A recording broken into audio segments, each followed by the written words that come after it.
लक्ष्मण की मृत्यु की खबर सुनकर क्यों हंसी उनकी पत्नी उर्मिला।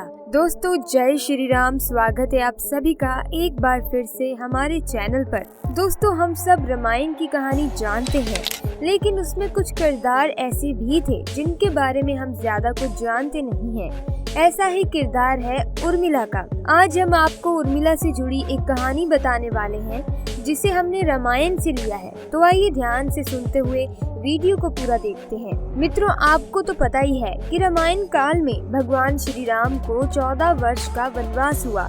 तब उनकी पत्नी माता सीता ने भी अपने पति राम सहित ही वनवास में जाने के लिए तैयार हो गई। परंतु बचपन से ही बड़े भाई की सेवा में रहने वाले लक्ष्मण जी कैसे भला राम जी से दूर हो जाते। लक्ष्मण जी ने माता सुमित्रा से तो आज्ञा ले ली थी और अपनी पत्नी उर्मिला के कक्ष की ओर बढ़ ही रहे थे, परंतु वो मन में ये सोचते हुए जा रहे थे कि माता सीता से तो मैंने आज्ञा ले ली, पर उर्मिला से मैं कैसे आज्ञा लूंगा, मैं कैसे उसे समझाऊंगा, मैं उससे क्या कहूँगा। यदि बिना बताए जाऊंगा तो वह रो रो कर जान दे देगी, और यदि बताया तो साथ जाने के लिए जिद करेगी और बोलेगी कि यदि सीता माता जी अपने पति के साथ जा सकती हैं तो मैं क्यों नहीं जा सकती। यही सोच विचार करके लक्ष्मण जी जैसे ही अपनी पत्नी के कक्ष में पहुँचे तो देखा उर्मिला जी आरती की थाल लेकर बाहर खड़ी उनकी प्रतीक्षा कर रही है। जब लक्ष्मण उनके पास पहुँचे तो उर्मिला बोली, आप मेरी चिंता छोड़ दे। हे प्रभु, जो प्रभु की सेवा में वन को जाए तो उसे मैं कैसे रोकूंगी। मेरे कारण आपकी सेवा में कोई बाधा ना आए, इसीलिए साथ जाने की जिद भी नहीं करूंगी। मित्रों लक्ष्मण जी को कहने में संकोच हो रहा था, परंतु उनके कुछ कहने से पहले ही उर्मिला जी ने उन्हें समझा और उनका संकोच दूर कर दिया। वास्तव में यही पत्नी का धर्म है। पति संकोच में पड़े उससे पहले ही पत्नी उसके मन की बात जानकर उसे संकोच से बाहर निकाल दे। पत्नी का इतना त्याग और प्रेम देखकर लक्ष्मण जी बिलख बिलख कर रो पड़े।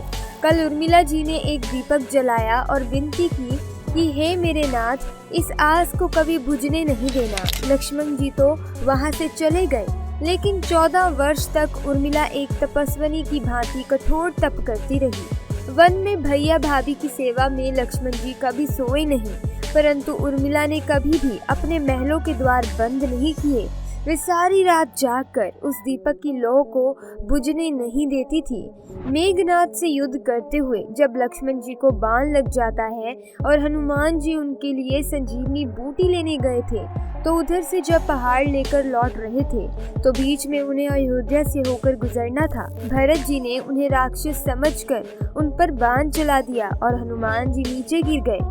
जब उनको होश आया और होश आने के बाद हनुमान जी ने भरत जी को सारी कहानी बता दी कि रावण पुत्र मेघनाथ ने लक्ष्मण पर शक्ति बाण का प्रयोग किया है, इसीलिए लक्ष्मण जी के प्राण संकट में है। मैं उनके लिए संजीवनी बूटी लेने आया था।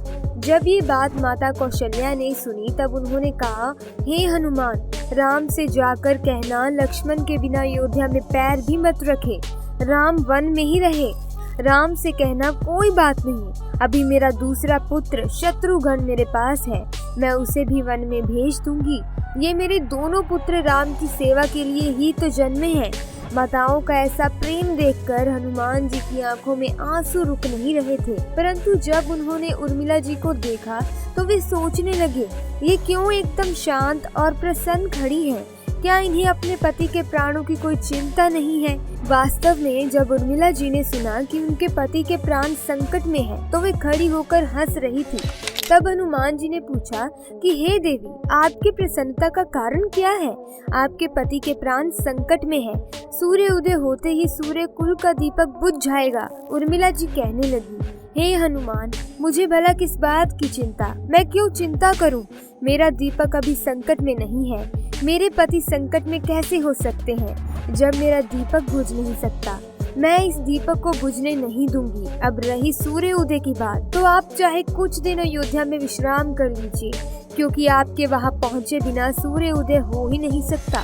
आपने कहा कि प्रभु श्री राम मेरे पति को अपनी गोद में लिए बैठे हैं। जो श्री हरि भगवान राम की गोद में लेटा हो उसे काल भी छू नहीं सकता। ये तो वो दोनों लोग लीला कर रहे हैं। मेरे पति जब वन में गए हैं तब से सोए नहीं हैं। इसीलिए वे थोड़ी देर के लिए विश्राम कर रहे होंगे। जब भगवान की गोद मिल गई हो तो थोड़ा विश्राम ज्यादा हो गया, इसीलिए हनुमान जी आप निश्चिंत होकर जाइए, सूर्य उदय नहीं होगा। वास्तव में सूर्य में इतनी शक्ति नहीं थी कि लक्ष्मण जी के जागने से पहले उदित हो जाते। एक पतिव्रता तपस्विनी का तप उनके सामने खड़ा था। धन्य है वो पत्नियां जिन्होंने अपने पति के याद में हजारों वर्षों को ऐसे बिता दिया। कहते हैं राम राज्य की नींव राजा जनक की बेटियां ही थी, कभी सीता तो कभी उर्मिला। भगवान राम ने तो केवल राम राज्य का कलश स्थापित किया था, परंतु राम राज्य इन सबके प्रेम, समर्पण, त्याग और बलिदान से ही आया था। दोस्तों वैसे में और भी कई ऐसे किरदार हैं जिनके बारे में लोग ज्यादा नहीं जानते। जैसे कि हमें ये तो पता है कि राजा दशरथ की 3 पत्नियां थीं, जिनसे उनके 4 बेटे हुए। उनका नाम राम, लक्ष्मण, भरत और शत्रुघ्न है। लेकिन क्या आप जानते हैं कि इनके अलावा दशरथ की एक बेटी यानी श्री राम की एक बहन भी थी। उनका नाम शांता था। राम, लक्ष्मण और सीता की कहानी के बारे में तो सब जानते हैं, लेकिन शांता के बारे में बहुत कम लोग जानते हैं। आइए आपको बताते हैं श्री राम की बहन शांता की कहानी। रामायण की कथाओं में शांता का जिक्र मिलता है। माना जाता है कि राजा दशरथ के 4 बेटों के अलावा एक बेटी भी हुई थी। उनका नाम शांता था। खास बात यह है कि वे श्री राम से भी बड़ी थी। एक बार कौशल्या की बहन वर्षिणी और उनके पति राजा रोमपद अयोध्या आए। रोमपद अंग देश के राजा थे। मजाक मजाक में वर्षिणी ने अपनी बहन कौशल्या से शांता को गोद लेने की बात कह दी। तभी राजा दशरथ ने उनकी बात सुन ली और वर्षिणी को अपनी बेटी शांता को गोद देने का वचन दिया। इस तरह वर्षिणी और रोमपद ने शांता को गोद ले लिया। शांता को वेद, कला और शिल्प का अनूठा ज्ञान था। वह बहुत सुंदर थी। एक दिन राजा रोमपद शांता के साथ बातचीत में व्यस्त थी।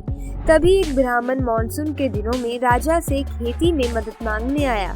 रोमपद ने ब्राह्मण की याचना पर ध्यान नहीं दिया। अपनी उपेक्षा से नाराज ब्राह्मण वहां से चले गए।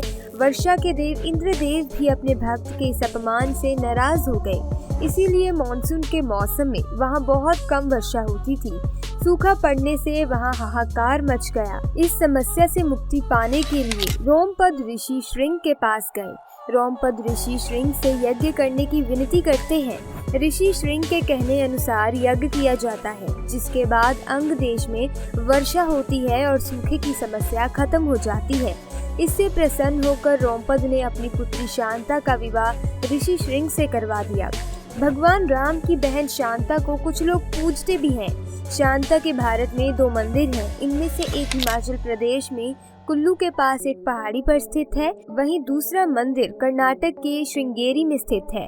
इस जगह का नाम भी ऋषि श्रृंगी के नाम पर पड़ा था। तो दोस्तों वीडियो कैसा लगा आपको? अगर वीडियो अच्छा लगा तो वीडियो को लाइक कीजिए, साथ ही चैनल को सब्सक्राइब करके बेल आइकन को भी प्रेस कर दीजिएगा, ताकि आपको वीडियोस की अपडेट मिलती रहे। मिलते हैं अगले वीडियो में, तब तक के लिए आपका बहुत बहुत धन्यवाद।